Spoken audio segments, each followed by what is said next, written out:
नमस्कार, मैं हूं पीयूष त्रिपाठी और अब आप देख रहे हैं हमारा विशेष कार्यक्रम सितारे बारे। आप सभी दर्शकों का इस कार्यक्रम में स्वागत है।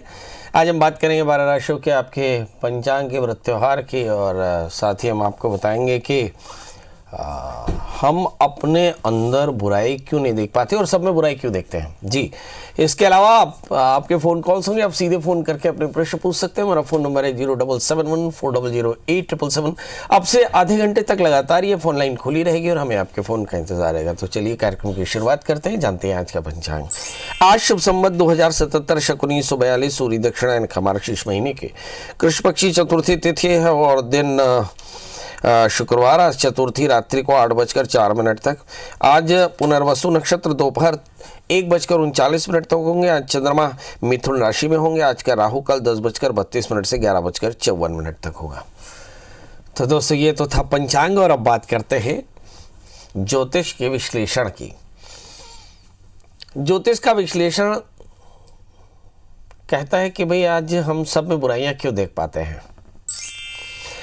दोनों रहीमन एक से जो बोलत ना ही जान परत है काक पे रिस पसंद के मारे। मतलब मनुष्य को बुरा कहलाने से डरना चाहिए, किंतु बुरा होने या बुरे काम करने से जरूर डर लगना चाहिए, जबकि होता ठीक इसके विपरीत है। लोग बुरे कर्म करने से उतना नहीं डरते जितना बुरा कहलाने से। मतलब वो नहीं चाहते कि लोग उन्हें बुरा कहें, पर बुरे काम से उन्हें कोई ऐतराज़ नहीं है। मनुष्य का स्वभाव है, ऐसा बोलते हैं कि जातक जो है वो माया के वशीभूत होकर के पाप करता है। पर सच बात तो यह है कि उसे पाप करने से बचना चाहिए।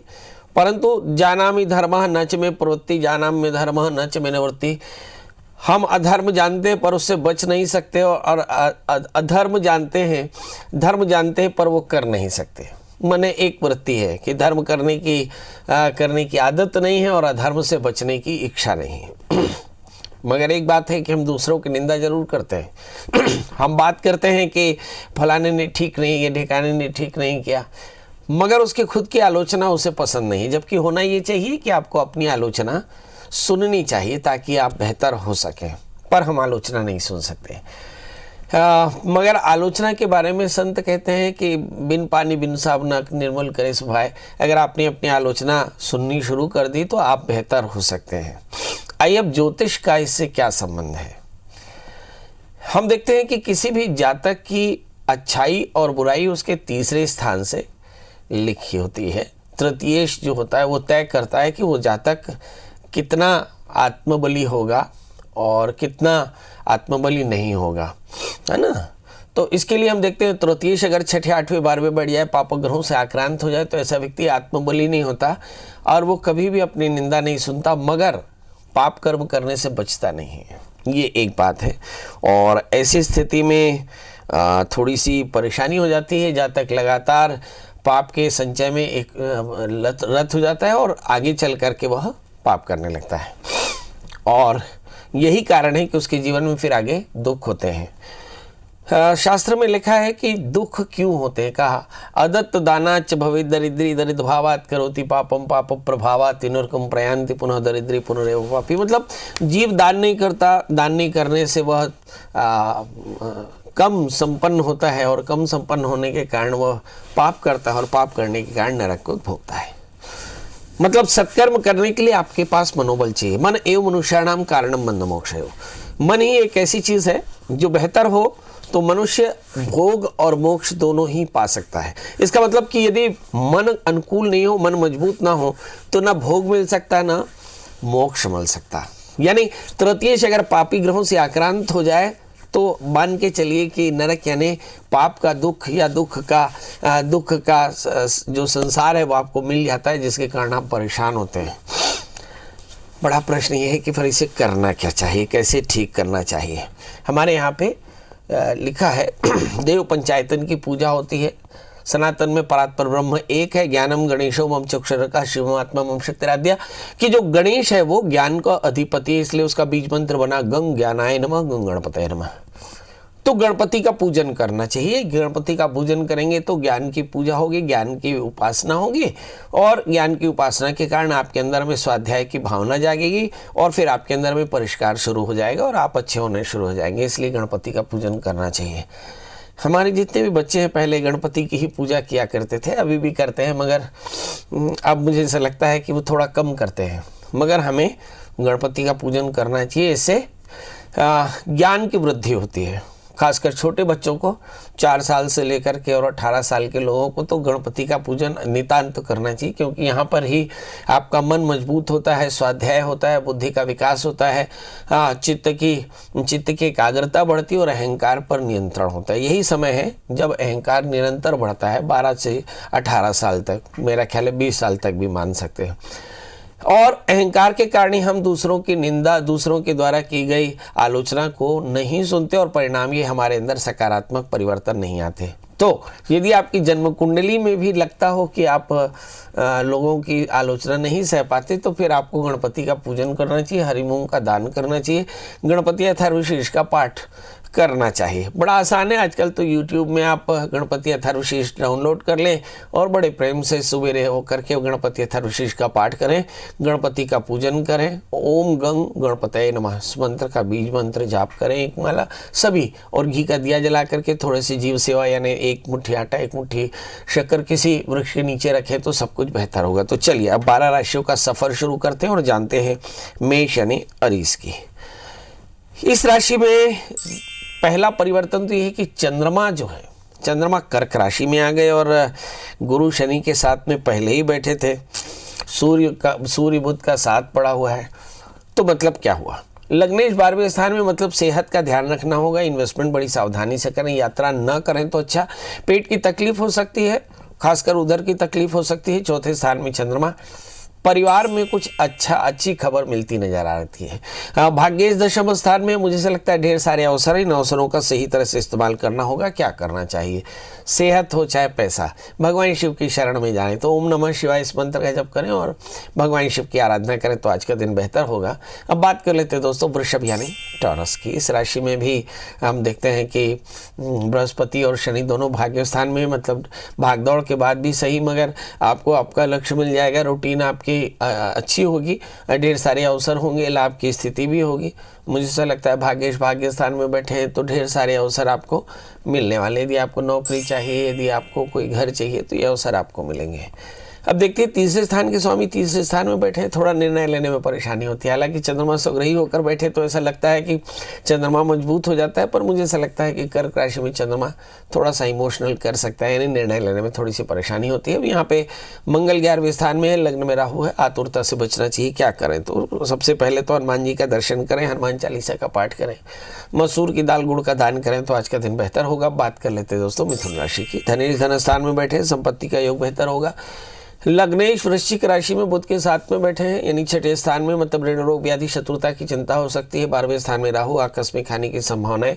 7वें स्थान के बृहस्पति 8वें स्थान में, यहाँ लाइफ पार्टनर की सेहत या फिर एलर्जी की परेशानी या बॉसेस की नाराजगी या फिर पिता का स्वास्थ्य या फिर कमर का दर्द हो सकता है। ब्ला ब्ला ब्ला। क्या करना चाहिए, गुरु शनि 8वें स्थान में है तो गुरु शनि के मंत्रों का जप करें, भगवान सूर्य को अर्घ दें तो आज का दिन बेहतर होगा। बात कर लेते हैं दोस्तों कर्क राशि की। स्वग्रही चंद्रमा लग्न में बैठे हैं, मतलब मन थोड़ा सा चिंतित रहेगा। चंद्रमा अगर लग्न में बैठे तो ज़्यादा चिंतित हो सकता है, वैसे चंद्रमा का स्वभाव ही चंचल है।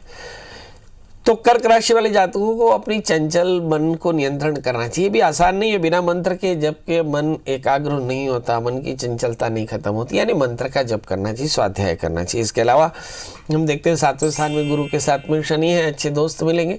5वें स्थान में सूर्य बुध केतु बैठे हैं, मतलब संतान को लेकर के भी कुछ अच्छा सोच सकते हैं। 11वें स्थान में राहु, आकस्मिक लाभ की संभावनाएं बन सकती है, मगर पैसा कमाते समय धर्म का ध्यान रखें। वैसे भी कोरोना काल है, मुझे ऐसा लगता है कि जिसकी लाइफ में मिनिमम जस्टिस नहीं होगा उसे रोग ज़्यादा तेज़ी से परेशान कर सकते हैं। इन दिनों में आप देखेंगे कि ज़्यादा ताकतवर लोग बीमार पड़ रहे हैं। इसकी वजह यही है कि कहीं ना कहीं आपका अर्थ शुद्ध नहीं है। इस बात का एकदम ध्यान रखें कि अर्थ शुद्ध होना चाहिए, वरना आपको आपकी लाइफ शेड्यूल डिस्टर्ब हो सकती है। चलिए अब इस राशि में हम देखते हैं कि जो मंगल है वो मंगल मीन राशि में होकर बैठे, मतलब अच्छा है, अवसर ढेर सारे हैं और नए काम की शुरुआत हो सकती है। समय ऋणेश भाग्यस्थान में है, लोन लेकर के कुछ बेहतर करने की चेष्टा करेंगे आप, ये भी एक अच्छी बात है। और मुझे ऐसा लगता है कि इस राशि वाले जातकों को करना क्या चाहिए, तो भगवान शिव की शरणागति, ओम नमः शिवाय इस मंत्र का जब, भगवान शिव का अभिषेक करें तो आज का दिन बेहतर होगा। बात कर लेते हैं दोस्तों सिंह राशि की। इस राशि में हम देखते हैं कि लग्नेश चौथे स्थान में बैठे हैं, मतलब भूमि वाहन मकान के योग बढ़ते हैं।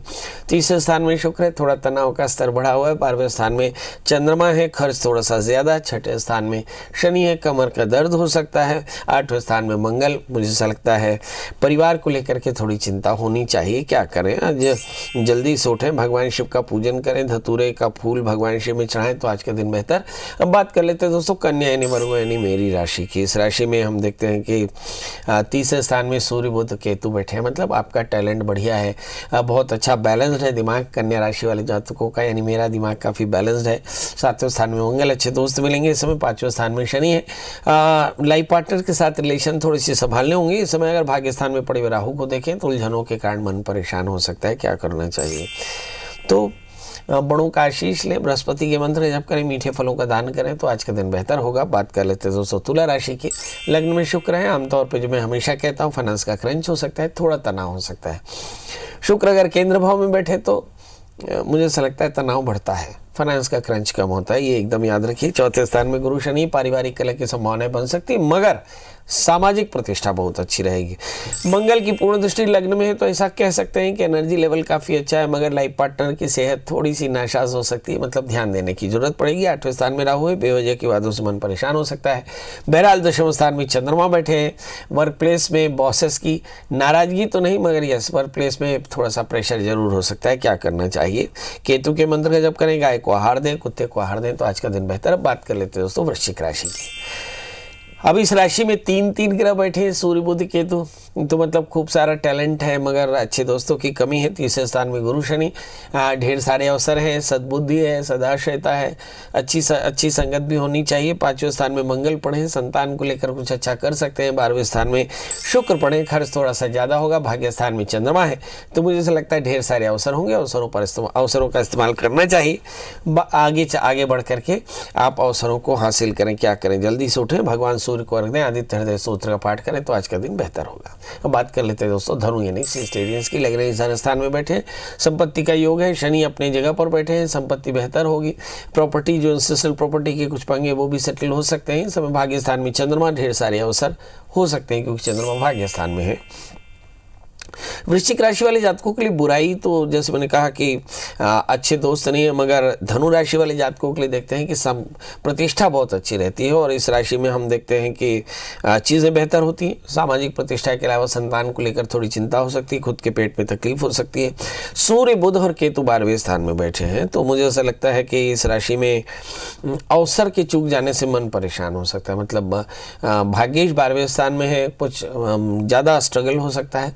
6ठे स्थान में राहु पड़े हैं, तो मुझे ऐसा लगता है कि शत्रु बाधा से पीड़ित हो सकते हैं। क्या करें, आज हनुमान जी का दर्शन कर लें, हनुमान चालीसा का पाठ करें, महामाया के दर्शन करें, घी का दिया जलाएं तो आज का दिन बेहतर होगा। बात कर लेते हैं दोस्तों मकर यानी कैप्रिकॉर्न्स की। लग्न में गुरु के साथ में शनि है, अच्छा समय है, मतलब सुरक्षित है इस समय। अगर हम 11वें स्थान में सूर्य बुध केतु को देखें तो आय की स्थिति आपकी अच्छी, रूटीन आपका काफ़ी अच्छा रहेगा। 10वें स्थान में शुक्र है, बॉसेस की मेहरबानियाँ हो सकती है, मगर वर्क प्लेस में तनाव जरूर रहेगा। 3रे स्थान में मंगल है, आतुरता थोड़ी सी ज़्यादा है। 5वें स्थान में राहु, संतान को लेकर चिंतित हो सकते हैं। 7वें स्थान में चंद्रमा, कुछ लोगों की लव लाइफ की शुरुआत हो सकती है। करना क्या चाहिए, शनिश्चर मंत्र का जप करें, काले तिल का दान करें तो आज का दिन बेहतर होगा। बात कर लेते हैं दोस्तों कुंभ राशि की। लग्न शनि 12वें स्थान में, यानी सेहत की परेशानी जरूर हो सकती है, खर्च थोड़ा सा ज़्यादा, नींद की परेशानी हो सकती है, यानी शेड्यूल काफ़ी हेक्टिक होगा। धन स्थान में मंगल, संपत्ति के योग, मगर मन परेशान हो सकता है क्योंकि तृतीय मंगल अपने स्थान से 12वें स्थान में बैठा। 4थे स्थान में राहु, सामाजिक प्रतिष्ठा बेहतर होगी, मगर परिवार में बुजुर्गों की सेहत का बहुत ध्यान रखना होगा। वैसे रोगेश चंद्रमा रोग स्थान में बैठे हैं, सुग्रीव होकर बैठे हैं, मतलब सर्दी जैसी परेशानी हो सकती है। हालांकि सर्दी से थोड़ी सावधान रहना चाहिए क्योंकि इन दिनों में सर्दी की परेशानी से परेशानी है। बहरहाल अगर हम भाग्य स्थान में पड़े हुए शुक्र को देखें तो ढेर सारे अवसर हैं। दशम स्थान में सूर्य बुध केतु बताते हैं कि बॉसेस की मेहरबानी बढ़िया रहेंगी। क्या करना चाहिए? चंद्रमा के मंत्र का जप करें, खीर का दान करें तो आज का दिन बेहतर होगा। बात कर लेते हैं दोस्तों मीन राशि की। लग्नेश बृहस्पति 11वें स्थान में है और शनि के साथ में है, लग्न में मंगल है, मतलब खूब बढ़िया एनर्जी है, खूब बढ़िया रूटीन है, खूब बढ़िया अवसर है।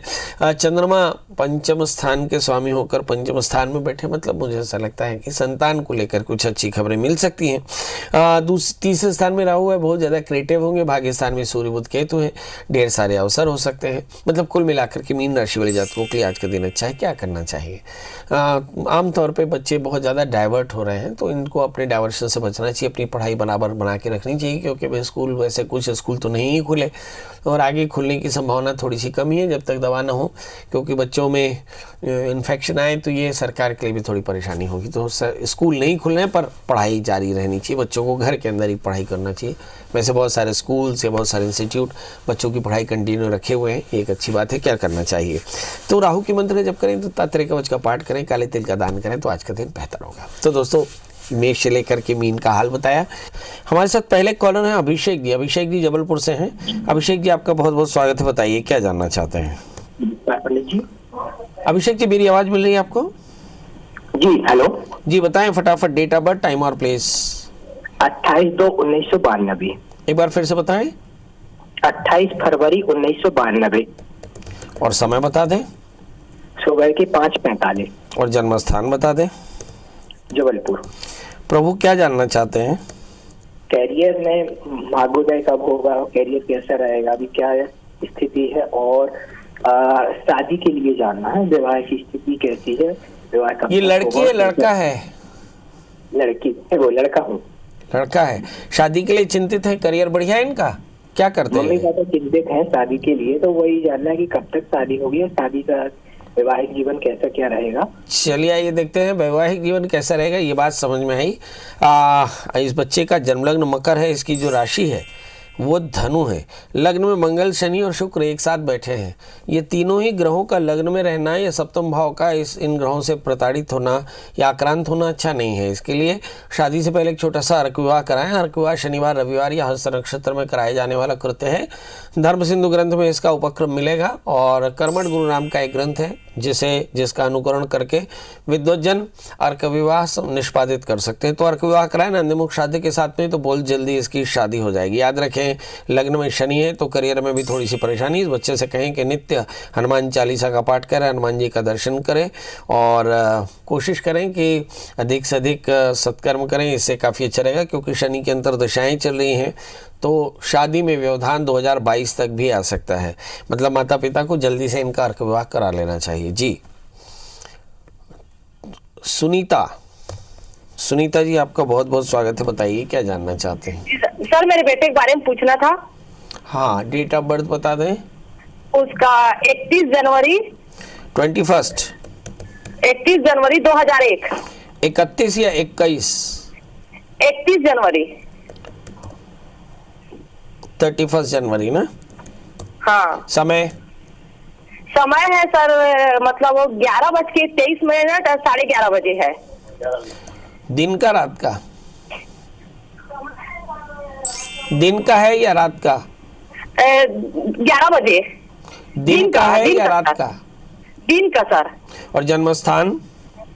जन्म स्थान बालको। जी बताइए क्या जानना चाहते हैं? सर इसको कौन सा दुकान इसको खुलवाना चाहिए? मोबाइल दुकान, राशन दुकान, कपड़े दुकान, कौन सा इसका दुकान सही रहेगा? हाँ बहुत व्यवसाय अच्छा।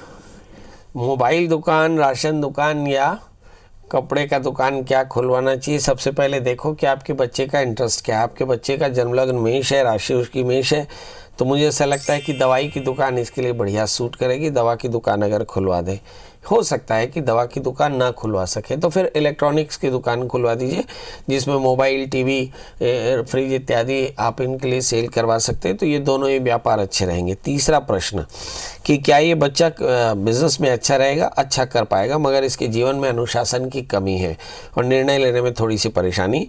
तो इस बात का विशेष ध्यान रखें कि बच्चा आत्मनिर्णय लेने में सक्षम हो। इस समय जो दशाएं चल रही, शनि की अंतर्दशा, शुक्र में शनि का अंतर है, मतलब संघर्ष थोड़ा सा ज़्यादा है, बुरी संगत भी हो सकती है क्योंकि शनि एकादशेश होकर के धन स्थान में बैठे हैं। रूटीन में बहुत ज़्यादा प्यार या दोस्ती या बहुत ज़्यादा गुस्सा या चिड़चिड़ापन हो सकता है, तो इस पर नियंत्रण करने की ज़रूरत पड़ेगी। क्या करें?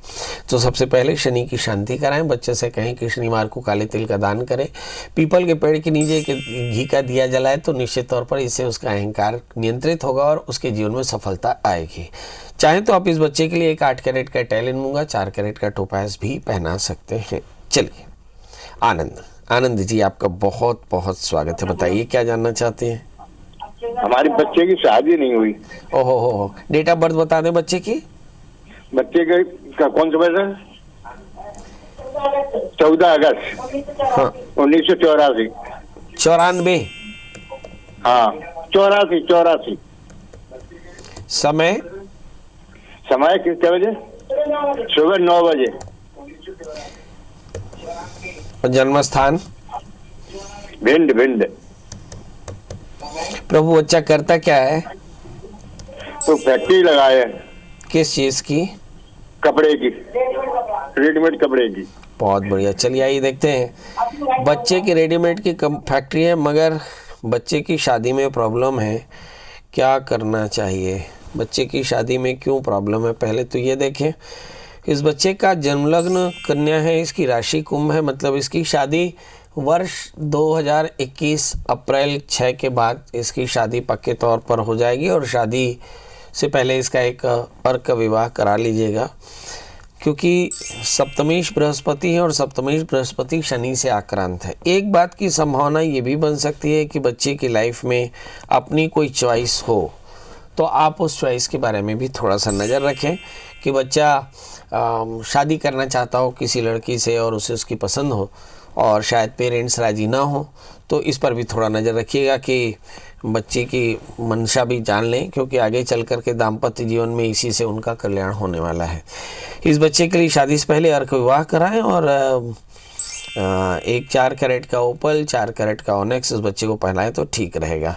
हमारे साथ फेसबुक लाइव में बहुत सारे लोग जुड़े। एक तांत्रिक बाबा हो, आजकल ये हमारे यहाँ बड़ी है कि हमारे वॉल पे बहुत सारे तांत्रिक बाबा पोस्ट कर देते हैं कि राहुल परमल जी बने हैं, सत्येंद्र दुबे, गुरुजी प्रणाम, हमारी शादी 10 साल हो गए मगर लाइफ में संतान नहीं होती। चलिए आइए देखते हैं।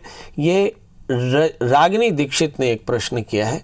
हमारे फेसबुक लाइव के दोस्तों के प्रश्नों को भी ले लें। 14 अक्टूबर 1982 का जन्म है इनका और 1:15 दोपहर का जन्म है और शायद इन्होंने बालाघाट से प्रश्न किया है। जानना चाहते हैं कि संतान नहीं है, कब होगी। चलिए आइए देखते हैं, संतान नहीं है कैसे होगी। आपका जन्मलग्न मकर है और राशि आपकी सिंह है, सप्तमेश अष्टम स्थान में है। मुझे ऐसा लगता है थोड़ा सा शारीरिक परेशानी हो सकती है। 11वें स्थान में मंगल है, कई बार मंगल के कारण डिले हो सकती है संतान को लेकर के। आप मंगल का व्रत करें, नमक तेल का त्याग करें, मंगल स्तोत्र का पाठ करें 1 साल तक, तो निश्चित तौर पर संतान होगी। तो चलिए, साईं बाबा, वरिंदर मलिक, रोहित यादव, भीम यादव और हुक्मराम कुमावत, इन सब को मेरी तरफ से ढेर सारी शुभकामनाएं। आपने प्रश्न लिखा, अब कल हम फिर मिलेंगे किसी नए विषय के साथ। तब तक मुझे दीजिए इजाजत। नमस्कार।